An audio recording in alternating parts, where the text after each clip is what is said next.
अस्सलाम वालेकुम स्टूडेंट्स। एक वर्ड है अपॉन, प्रपोजिशन है।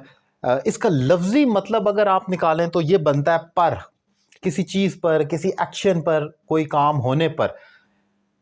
लेकिन ये अपॉन तकरीबन मिलता जुलता है ऑन के साथ। आप ऑन या अपॉन का इस्तेमाल करते हैं, अल्टरनेटिवली दोनों इस्तेमाल हो सकते हैं, लेकिन इनमें क्या फ़र्क है थोड़ा सा आज उस पॉइंट को डिफाइन करूंगा।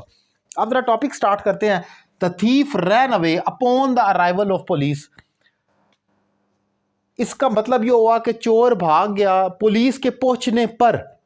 अब यहां पर ऑन का लफ्जी मतलब जो आप लेते हैं वो ये होता है कि किसी चीज के ऊपर पर ही कह सकते हैं आप, जैसे कि किताब मेज पर है या मेज के ऊपर है, एक ही मतलब है।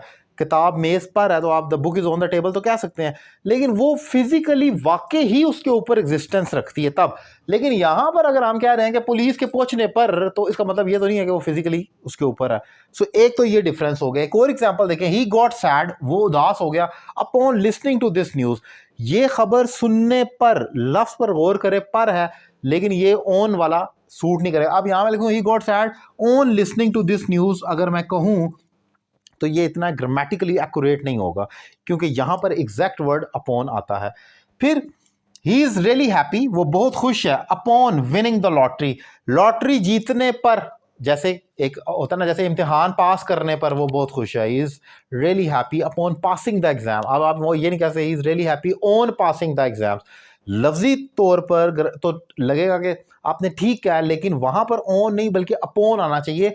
कोई भी एक्शन करने पर अगर आपने कहना है तो वहां पर अपॉन का इस्तेमाल होगा। इसके अलावा एक फ्रेज हम बहुत कॉमन स्टार्ट करते हैं, वंस अपॉन अ टाइम, एक दफ़ा का जिक्र है। ये एक फिक्स्ड फ्रेज है जो एज इट इज़ यूज़ होती है, इसको तो हम एक्सक्लूड कर देते हैं टॉपिक से। लेकिन ओवरऑल अगर आप देखते हैं तो अपॉन का ये मीनिंग है जो आपको कंफ्यूज करता है कि अपॉन और ऑन में क्या फ़र्क है। ऑन फिजिकली किसी चीज़ के ऊपर होना है, लेकिन अपॉन आप कहते हैं किसी एक्शन पर, किसी काम के होने पर।